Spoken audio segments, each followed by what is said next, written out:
Because infections కి ఎక్కువ prone అవ్వకుండా ఉంటుందని పెడతారు. సో లేజర్స్ అంటున్నారు, ఫుల్ షేవ్ అంటున్నారు. These are not necessary my guys, but you need to keep it a little bit trim. That's the foremost hygienic thing you need to maintain. And also pads ఎంతమంది 5 pads in a day మారుస్తారు?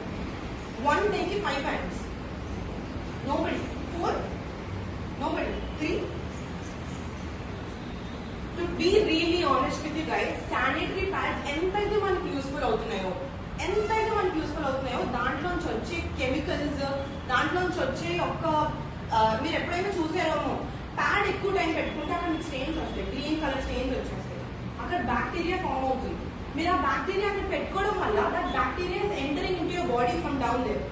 You need to really understand. ఒక pad 4-5 hours కన్నా ఎక్కువ పెట్టుకోకూడదు.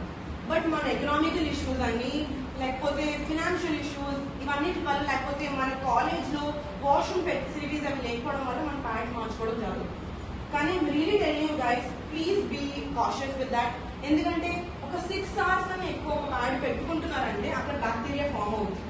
ఆ bacteria వల్ల మళ్ళీ వెజైనోసిస్ అనే ఒక క్యాండిడియాసిస్, వెజైనోసిస్ ఇవన్నీ మీకు వస్తూ ఉంటాయి. ఇన్ఫెక్షన్స్, మళ్ళీ ఇన్ఫెక్షన్స్ రాగానే డాక్టర్స్ దగ్గర చూపించుకోవడానికి మళ్ళీ మనం సిగ్గుపడతాం. దానివల్ల it will lead to even cancer. Cancer తెలుసు కదా, you cannot treat it, that will lead to death. Vaginal cancers కి లీడ్ అవుతూ ఉంటుంది మీరు నిజంగా మెన్స్ట్రువల్ హైజీన్ ని కేర్ తీసుకోకపోతే. ఓకే, ఎకనామిక్ గా మీరు ప్యాడ్స్ కొనుక్కోలేకపోతున్నారు, టైం టు టైం చేంజ్ చేసుకోలేకపోతున్నారు అంటే అప్పుడు ఏం చేయాలంటే, we have reusable cloth pads or like reusable underwears ఉంటాయి. అండర్వేర్స్ when you put అదేంటంటే బ్లడ్ ని అబ్జార్బ్ చేస్తుంది, ఇంకా ప్యాడ్ అవసరం లేదు, ఏం అవసరం లేదు. అలాంటి అండర్వేర్స్ మనకి ఇప్పుడు అవైలబుల్ ఉంటున్నాయి. ఎంతమందికి తెలుసు? రీయూజబుల్ పీరియడ్ అండర్వేర్స్ మనకు అవైలబిలిటీ ఉంటున్నాయి ఇప్పుడు. సో అవి యూజ్ చేసుకుంటాము. అండ్ ఇంకొకటి ఏంటంటే, ఎప్పుడు యూజ్ చేసినా సరే ఆ అండర్వేర్స్ అనేవి మనం బయట ఆరేయడానికి కొంచెం సిగ్గుపడతా ఉంటాం, అవునా కదా? ఏమన్నా క్లాత్ లో మట్టి పెట్టేసో లేకపోతే డ్రై చేసేసో మళ్ళీ వేసుకోవడానికి ట్రై చేస్తూ ఉంటాం, అవునా కదా? అలాంటి పని ఎప్పుడు చేయకూడదు. You have to put it out in the sun. Sun లో పెడితేనే ఆ జర్మ్స్ అనేది ఫిల్ అవుతాయి. మీ బ్లడ్ బయటకు వస్తుంది, ఆ క్లాత్ లో అంటుకుంటుంది అంటే జర్మ్స్ ఖచ్చితంగా ఉంటాయి.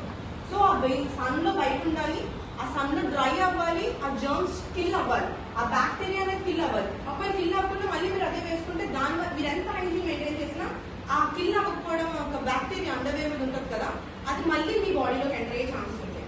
సో ఇన్కన్వీనియంట్ గా ఉంది, మాకు ఎకనామికల్ సోర్సెస్ లేవు అంటే you can opt for these. But also keep in mind, మీరు ఎప్పుడైతే బయట ఆరేసుకోగలరో, ఎప్పుడైతే సన్ లో నేను డ్రై చేసుకోగలను, నేను ఆ సన్ కి నా బ్యాక్టీరియాని కిల్ చేయించుకోగలను అంటే మాత్రమే ఈ ఆల్టర్నేటివ్ ఆప్ట్ చేసుకోండి. And I just want another minute. Hand చాలా ఇంపార్టెంట్. హ్యాండ్ హైజీన్ కూడా ఎప్పుడైతే when you're on your periods especially, hand మనం ఎక్కడ పడితే అక్కడ పెడతా ఉంటాం. But your hand being placed in your private parts, ఆ ప్రైవేట్ పార్ట్ లో పెట్టడం వల్ల మళ్ళీ బ్యాక్టీరియా జర్మినేట్ అవుతుంటుంది కదా, అవునా కదా? సో యువర్ హ్యాండ్ హైజీన్, దానికి ఫ్యూ స్టెప్స్ ఉన్నాయి. I think you guys know, but I'm just gonna tell you the 5 steps hand ఎలా వాష్ చేసుకోవాలో. సో ఫస్ట్ థింగ్, లోషన్ కానీ సోప్ కానీ you put in your hands. You can do with me. Palms ని first you wash your palms. తర్వాత back side, మీ palms back side wash చేసుకోండి. First your palms, your back of your hands, and then interlock center అన్నమాట మీ fingers మధ్యలో. And then ఇలా nails interlock చేసుకొని thumbs clean చేసుకొని, even you can wash this arm as well if you want. Arm కూడా మీరు wash చేసుకోవచ్చు. This is really important. Palm wash చేసుకుని, బ్యాక్ వాష్ చేసుకుని, అంటే ఎవ్రీ పార్ట్, మీ హ్యాండ్ లో ఉన్న ఎవ్రీ పార్ట్ ని టచ్ చేసి కానీ క్లీన్ చేసుకుని కానీ, please do not touch your private parts. This will germinate or it will lead you to bacteria or fungal infections ki lead chesta untadi. So please be really careful. One more thing I really want to tell you about our state government, that Swecha ane oka program ni teeskoni vacharu, avuna kada? Aa Swecha anedi on it, they are distributing sanitary pads for us and they are talking about women hygiene, menstrual hygiene avvachu, their safety gurinchi maatladutu ee Swecha ane program ni kuda teeskoni vacharu. And also Sarais act 1867 లో section 7 ప్రకారం మనం washrooms కానీ, lodging కానీ, rest rooms కానీ ఎక్కడైనా use చేసి, ఇప్పుడు ఒక 3 star హోటల్ ఉంది, లైక్ 4 star హోటల్ ఉంది, వెళ్ళడానికి మనం భయపడతాం. లైక్ మనకి అలా చేస్తారా? మన అక్కడ వాష్రూమ్ యూజ్ చేసుకొని ఇస్తారా? లేదా ఎందుకంటే అక్కడ ఏదైనా ఫుడ్ కొనుక్కోవాలా, ఫుడ్ కొనుక్కుంటేనే నాకు ఎలా తెలుస్తుంది. చాలా సార్లు కూడా కొంతమంది డినై చేస్తూ ఉంటారు, లేదు మీరు ఏదైనా యూజ్ చేస్తేనే మీకు ఇక్కడ వాష్రూమ్ అవైలబిలిటీ ఉంటుంది అని అంటారు, అవునా కదా? బట్ అకార్డింగ్ టు సరా 1867 సెక్షన్ 7 ప్రకారం మీరు ఎక్కడైనా ఉమెన్ గా వెళ్ళి లాజింగ్ తీసుకోవచ్చు, వెళ్ళి రెస్ట్ తీసుకోవచ్చు, ఎప్పుడు కావాలంటే అప్పుడు రెస్ట్ రూమ్స్ ని మీరు యాక్సెస్ చేసుకోవచ్చు. ఇది మీ హక్కు. ఈ యాక్ట్ ని మీరు గుర్తుపెట్టుకోవాలని నేను కోరుచున్నాను. ఈ యాక్ట్ ఖచ్చితంగా వాడచ్చు, ఇది మీ హక్కు అనమాట, మీరు ఖచ్చితంగా గుర్తుపెట్టుకోవచ్చు. అండ్ మన దగ్గరలో నేను ఒక ఎగ్జాంపుల్ చెప్తాను. దానిపేట ఎంతమందికి తెలుసు?